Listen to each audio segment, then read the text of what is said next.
وأشهد أن محمدا عبده ورسوله لا نبي بعده يا أيها الذين آمنوا اتقوا الله حق تقاته ولا تموتن إلا وأنتم مسلمون يا أيها الناس اتقوا ربكم الذي خلقكم من نفس واحدة وخلق منها زوجها وبث منهما رجالا كثيرا ونساء واتقوا الله الذي تساءلون به والأرحام إن الله كان عليكم رقيبا. Alhamdulillah, puji dan syukur kita panjatkan kehadirat Allah Subhanahu wa taala.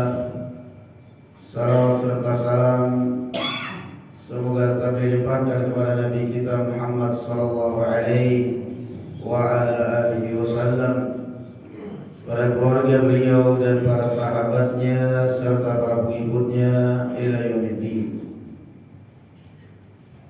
Kita masuk kepada kita masih dalam tafsir surat Asy-Syura. Masih ayat 36. Nah, tadi ada pesan dari pengurus, barangkali yang enggak kebagian karpet baru mau bawa karpet satu-satu enggak apa-apa. Yang belum karpet baru enak, barangkali yang belum kebagian karpet baru mau bawa satu karpet satu jemaah enggak apa-apa. Tapi boleh sendiri-sendiri. Baik. Sekarang kita masuk pada ayat ke-36, yaitu firman Allah Subhanahu wa taala, "Fama utitum min syai'in famata'ul hayatid dunya wa ma 'indallahi khairun wa abqa lilladzina amanu wa 'ala rabbihim yatawakkalun." Fama utitum min syai'in,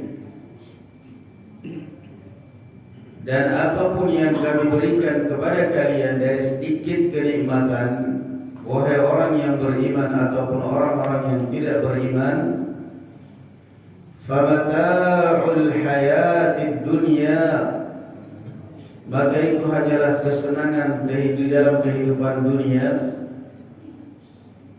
Wa ma 'indallahi khairun, sedangkan pahala yang Allah siapkan di sisinya lebih baik dan lebih kekal untuk orang-orang yang beriman dan selalu bertawakal kepada Allah Subhanahu wa taala.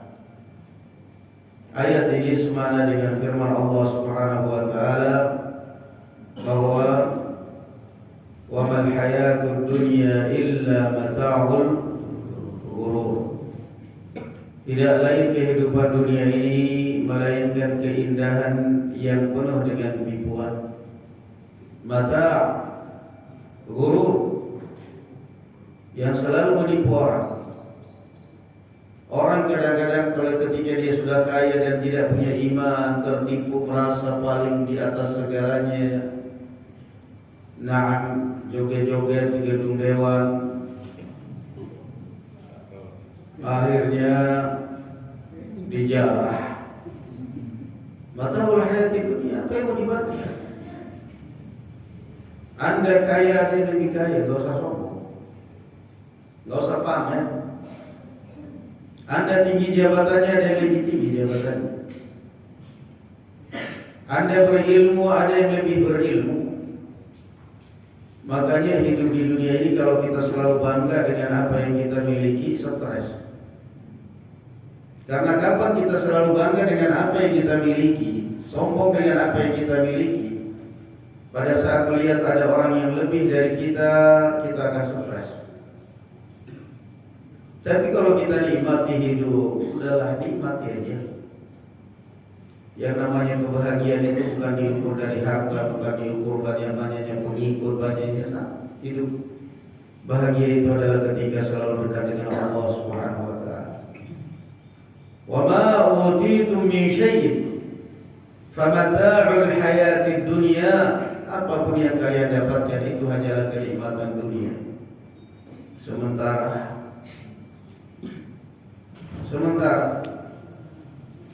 kazar'in akhraja syat'ahu fa'azarahu fastaghlaba fastawa 'ala suqi yu'jibu dzurra'a liyaghidha bihim al-kuffar. Ibarat tanaman yang terkena air hujan subur, tumbuh besar, setelah itu hidup. Itulah hidup barakallahu fikum. Cepat sekali kemarin barusan perasaan pagi ngobrol dengan teman atau siang pengumuman innalillah. Begitu cepatnya orang meninggal. Termasuk tanda-tanda hari kiamat adalah kasrat mautil faj'ah. Banyaknya orang yang meninggal dadakan. Dan sekarang ini kan banyak sedang proses untuk meninggal dadakan orang. Ya makanan-makanan yang frozen. Orang kadang-kadang giliran dapat pembagian, dia dapat giliran makanan bergizi di madrasah, dia tidak memikirkan kualitas. Dia tidak memikirkan kesehatan anak-anak murid, anak-anak didik. Dia berpikir bagaimana saya dapat keuntungan sebesar-besarnya. Sehingga dia beli sayur, beli beras yang paling murah, beli lauk pokoknya yang sudah basi, kalau perlu seandainya yang busuk pun gak apa-apa.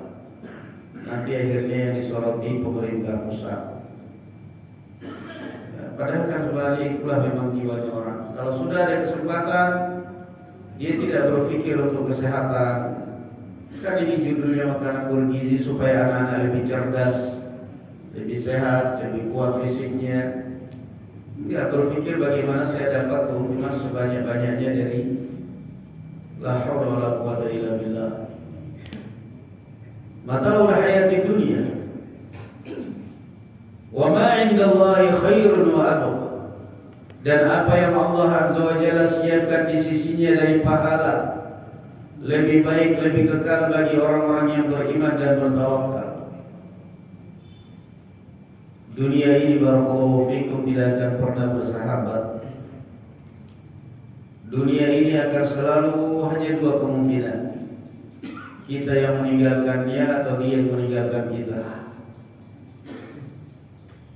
Kita yang meninggalkan atau dia yang meninggalkan kita, itulah dunia. Enggak lebih dari itu. Wa mal hayatud dunya illa mata'ul ghurur. Kalau kita sudah mengingat masalah yang seperti itu, kematian, terus kita berpikir dizalimi orang, dizalimi saudara hanya karena harta waris, kita tidak dikasih bagian harta waris, enak banget dia menikmati rumah, menikmati, terus setelah itu kita mikir mati. Ini orang kalau mati apa yang dia bawa ya? Itu sejuk di hati itu. Daripada harus dendam.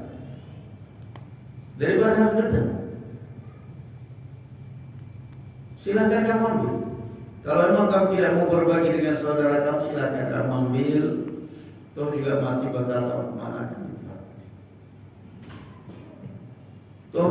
bakal tahu kemana kan?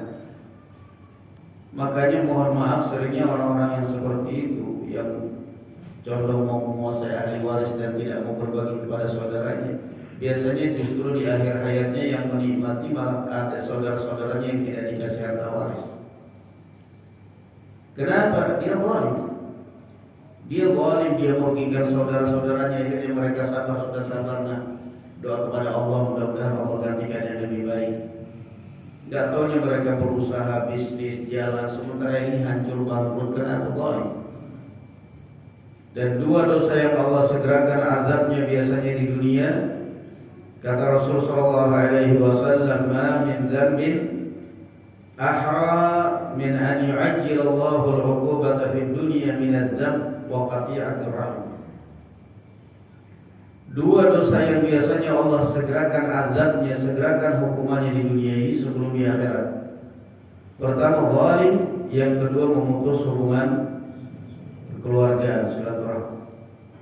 Bagaimana kalau yang diputus hubungan silaturahminya dan dizalimi adalah keluarganya sendiri, konflik hanya karena harta waris? Siap-siap aja hidup susah. walladzina yajtanibuna kaba'iral itsmi wal fawahisha, dan orang-orang yang menjauhkan diri dari dosa-dosa besar dan al-fawahish, dosa-dosa yang atau dosa-dosa kecil yang kotor, yang jorok. Fa idza ma ghadibu hum yaghfirun, dan saat ketika mereka marah, mereka memaafkan. Allah Azza wa Jalla masih menjelaskan ciri-ciri orang yang hidup bahagia di alam akhirat, yang mendapatkan pahala di sisi Allah. Yang pertama, orang yang hidup penuh dengan iman. Iman itu kita tidak mesti banyak orang. Iman itu kita tidak mesti sanjung orang, dipuji orang, dikelilingi orang banyak. Tidak mesti kita kemana-mana disambut banyak. Enggak. Iman itu adalah penghibur di dalam hati kita. Biarkan orang jauh, orang yang mungkin kita dikucilkan, tapi iman itulah yang membesarkan hati kita. Karena kita selalu bersama merasakan kebersamaan Allah Subhanahu wa taala. Antumina billah wa malaikatihi wa kutubihi wa rusulihi wal yawmil akhir. Kita mendapatkan qadar Allah, mendapatkan kejelekan, ingat iman dengan takdir itu sudah takdir. Iman.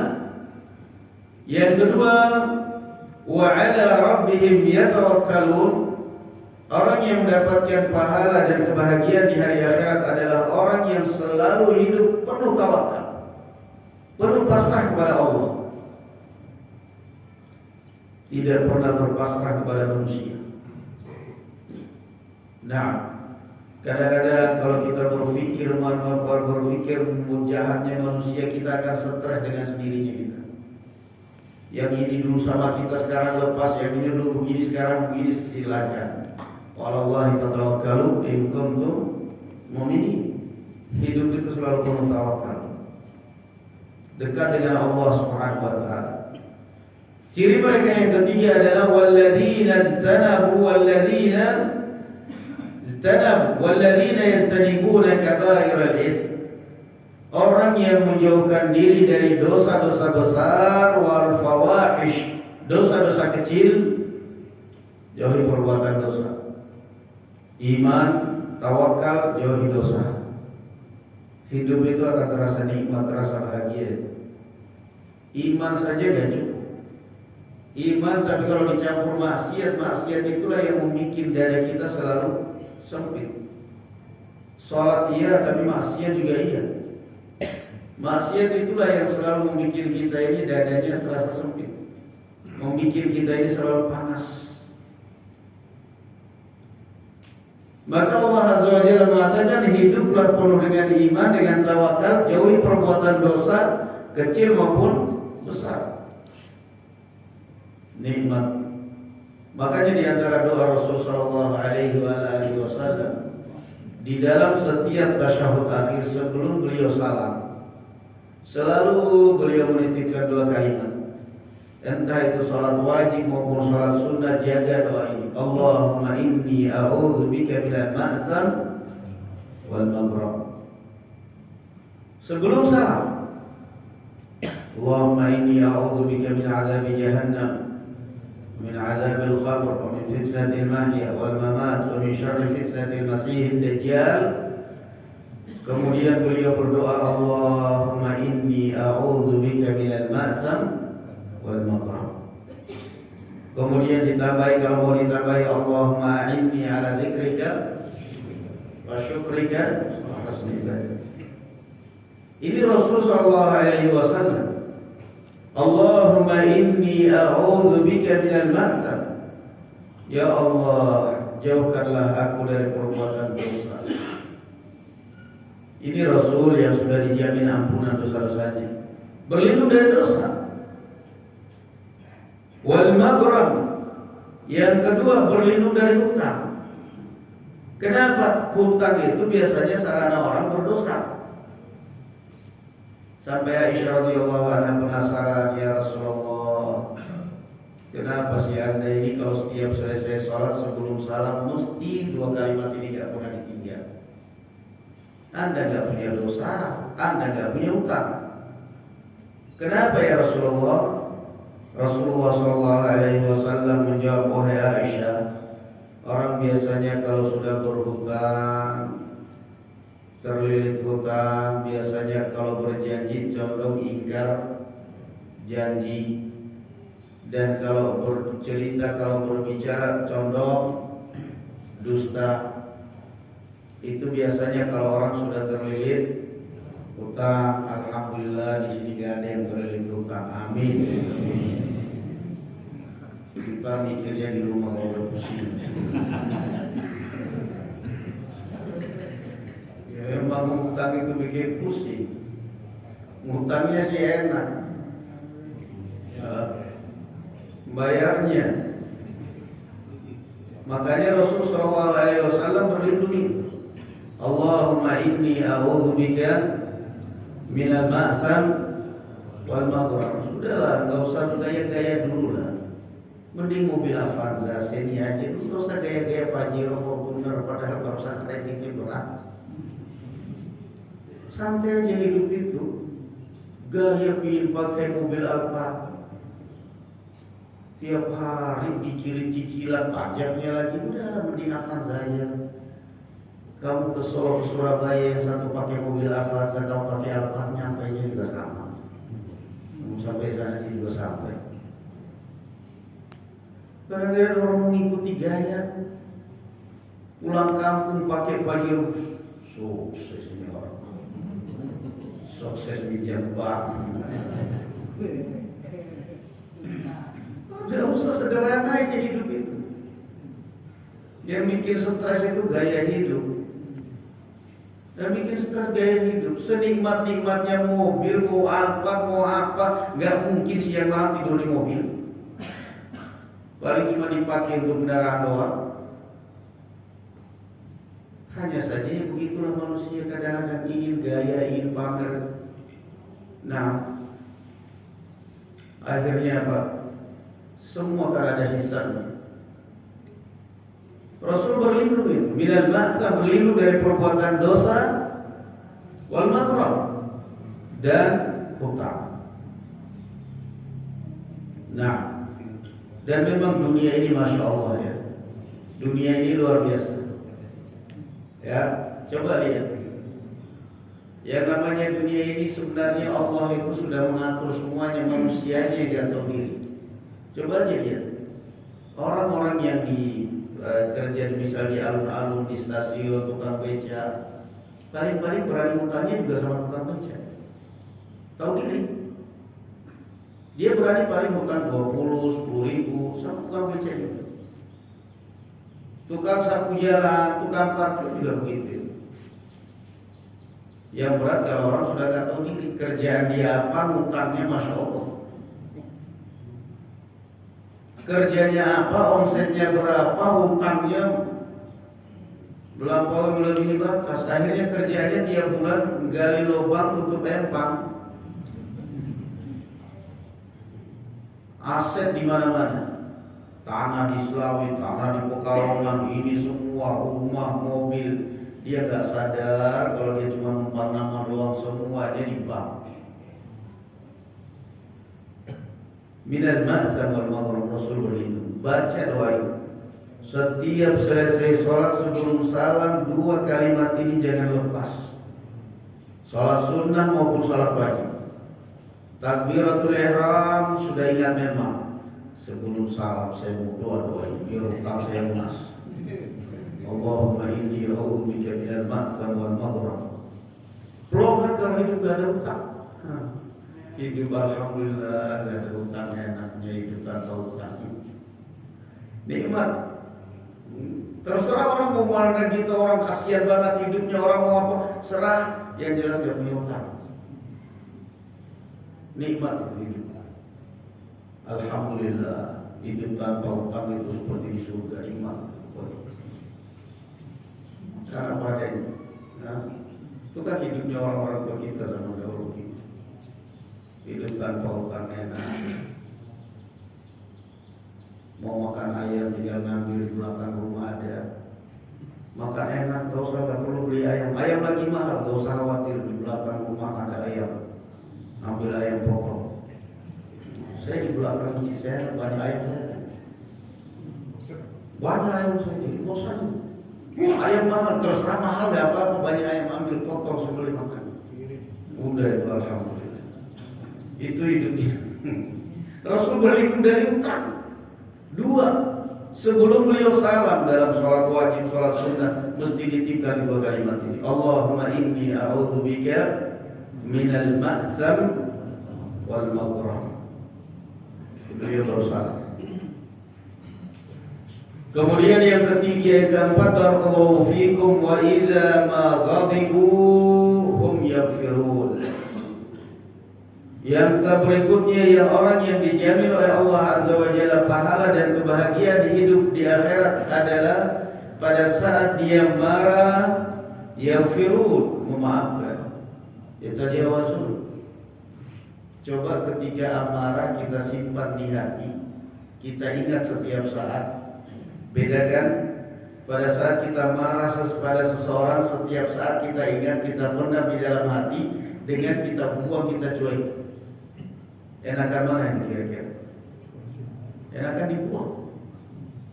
Tapi coba kalau kita pendam, kita simpan di dalam hati. Mau tidur ingat, Masya Allah, gak bisa tidur akhirnya sampai tidur. Tapi coba kalau dibuang itu amarah.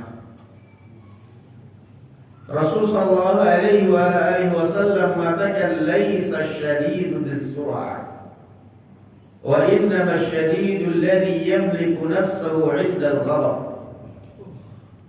Bukan orang yang kuat itu adalah orang yang selalu menang saat bulat, saat berantem, saat bergulat dia selalu menang, MMA menang, tinju menang, karate menang. Bukan itu sebenarnya orang yang paling kuat. Orang yang paling kuat itu adalah orang yang bisa mengendalikan amarah pada saat dia marah. Bisa kontrol marah. Marah gak bakal bisa hilang orang, tetapi dia terkontrol. Kalaupun marah dia terkontrol pada tempatnya, pada porsinya. Walladzina wa idza ma ghadibu hum yaghfirun. Itulah orang yang kuat sebenarnya, kata Rasulullah sallallahu alaihi wasallam. Di antara ciri orang yang beriman, wal kadhimina al-ghaidha wal 'afina 'anil nas.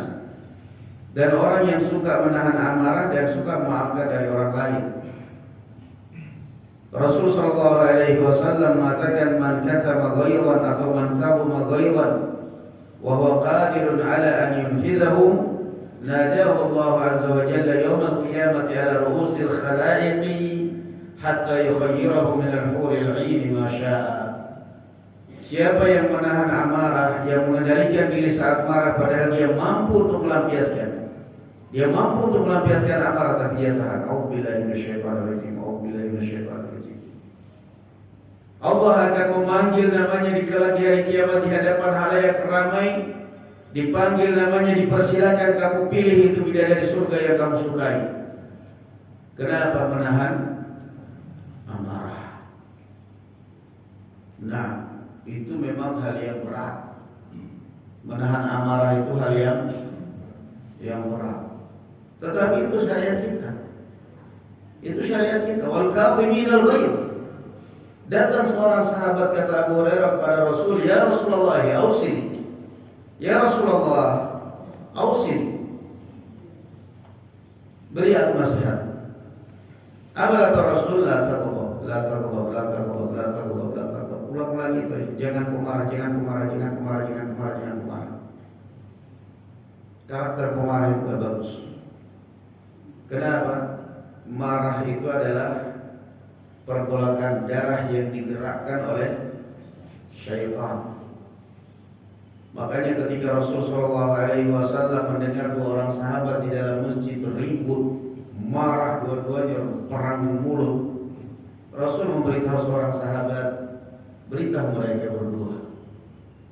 Mereka mengucapkan a'udzubillahi minasyaitonir rajim.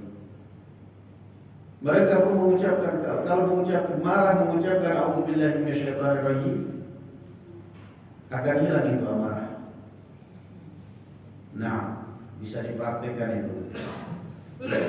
Istri ngomel, kita terpancing amarah, a'udzubillahi minasyaitonir rajim. ngomel lagi, auzubillahi minasyaitonirrajim. Kamu kira saya setan? Auzubillahi minasyaitonirrajim. Tambah marah, auzubillahi minasyaitonirrajim. Ya kamu juga bilang auzubillahi minasyaitonirrajim biar sama-sama setan hilang. Istrinya mau marah, kamu kira saya setan makanya auzubillahi. Ya kamu juga bilang dong, kamu juga bilang auzubillahi minasyaitonirrajim. Auzubillahi minasyaitonirrajim. Ya sebenarnya resep obat amarah itu gampang. Cuma memang ada orang yang karakternya pemarah, darah tinggi, temperamental, sedikit-sedikit marah. Dan itu juga kan pengaruh ke jantung. Kenapa pada saat orang marah itu kan dada itu panas tuh jantung kita, darah itu panas. Bukan hanya di sinetron orang lagi marah emosi tiba-tiba mati jantungannya. Tapi coba kalau hati kita selalu dingin, udah santai, tanda di diam-diam, udah ada dingin hati itu. Walladzina idza ma ghadibu hum yaghfirun. Pada saat marah mereka selalu memaafkan. Rasul sallallahu alaihi wasallam marah kepada Dzul Khuwaisirah At-Tamimi ketika beliau sedang membagi-bagi rampasan harta perang Hunain. Datang ditunjuk di mukanya, "Idil ya Muhammad, idil ya Rasulullah. Wallahi inna hadhihi qismatun ma'udila fiha." Adil engkau ya Rasulullah. Demi Allah ini adalah pembagian yang tidak adil. Marah Rasulullah, merah mukanya. Beliau mengusap wajah, kemudian mengatakan, "Yarhamullahu Musa, laqad udhiya bi aktsar min hadza fasabar." Semoga Allah merahmati Nabi Musa, dia disakiti lebih berat dari ini tapi dia bersabar. Nabi Yusuf alaihi salatu wassalam, ketika Allah pertemukan dengan saudara-saudaranya, beliau mengatakan, "La tasriba alaikumul yawm, yaghfirullahu lakum wa huwa arhamur rahimin." Mereka minta kepada ayah mereka, "Ya abana astaghfir lana dzunubana inna kunna khati'in." Wahai ayah kami, mintakanlah ampun kepada Allah atas dosa-dosa kami telah berbuat salah. Ayah mereka mengatakan, "Saufa astaghfiru lakum rabbi." Nanti saya akan mintakan ampun. Nanti, belum sekarang, nanti saya akan mintakan ampun. Nabi Yusuf mengatakan, "La tasriba alaikumul yawm, yaghfirullahu lakum wa huwa arhamur rahimin." Wahai saudara-saudaraku, la tasriba alaikumul yawm. Udah, gak usah sedih. Gak usah sedih hari ini, gak usah sedih, gak usah mikirin dosa, gak usah mikirin, sudah Allah sudah ampuni semua dosa-dosa kalian. Masya Allah, luar biasa. Itulah Nabi Yusuf.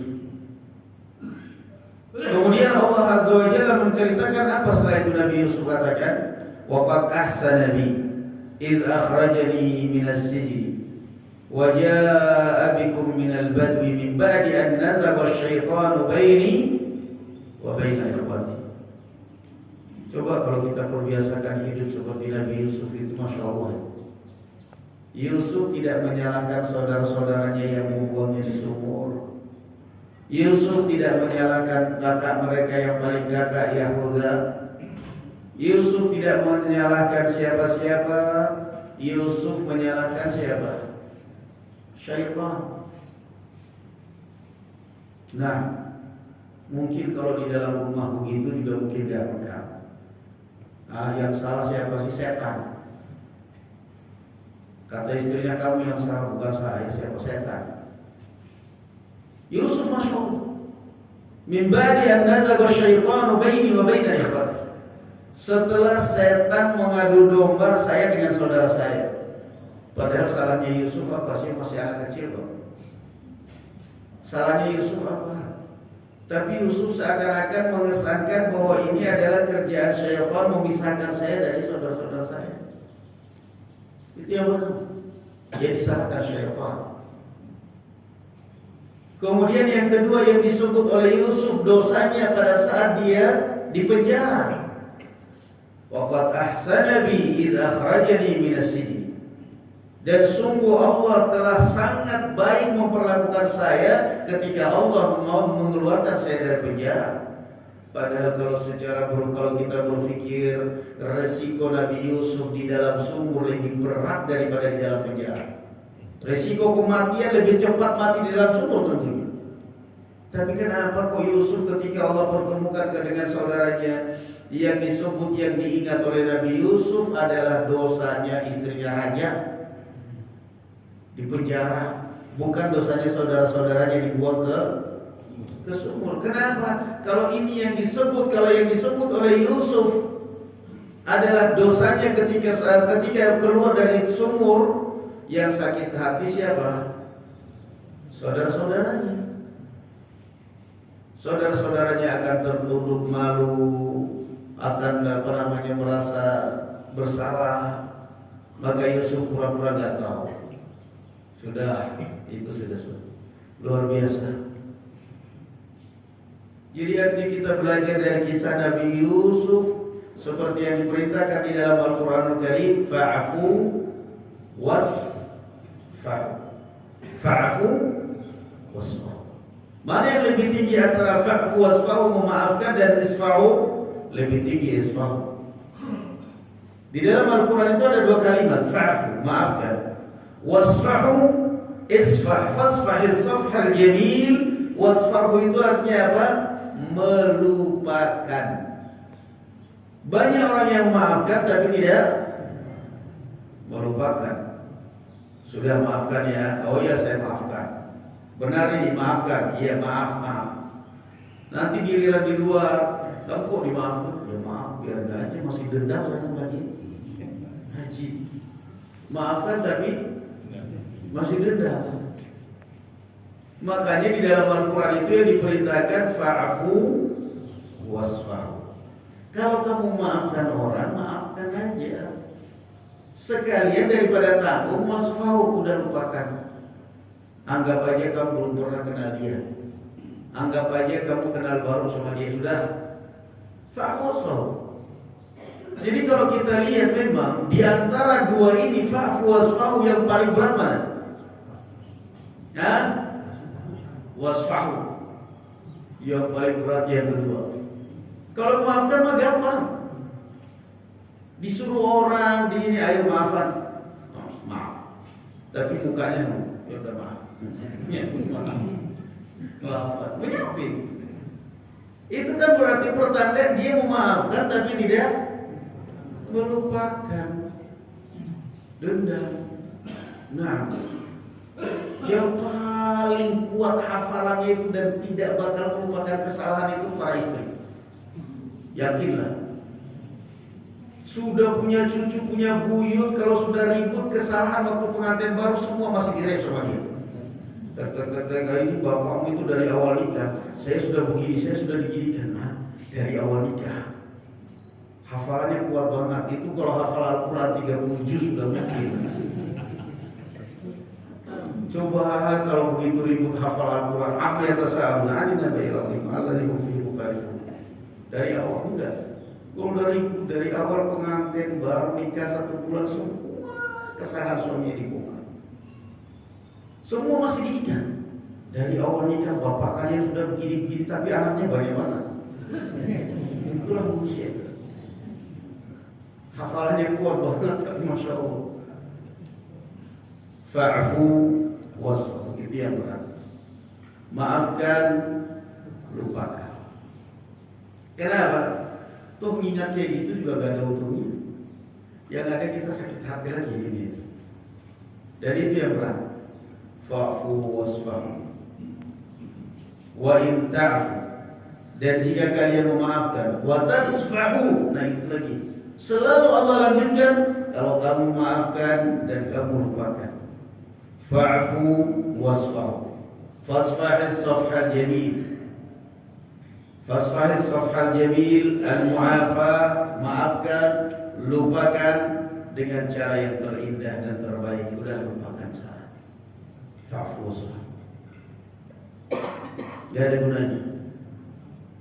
Nah, kemudian yang berikutnya, walladzina istajabu li rabbihim, Dan orang-orang yang memenuhi panggilan Allah, bertauhid, beribadah.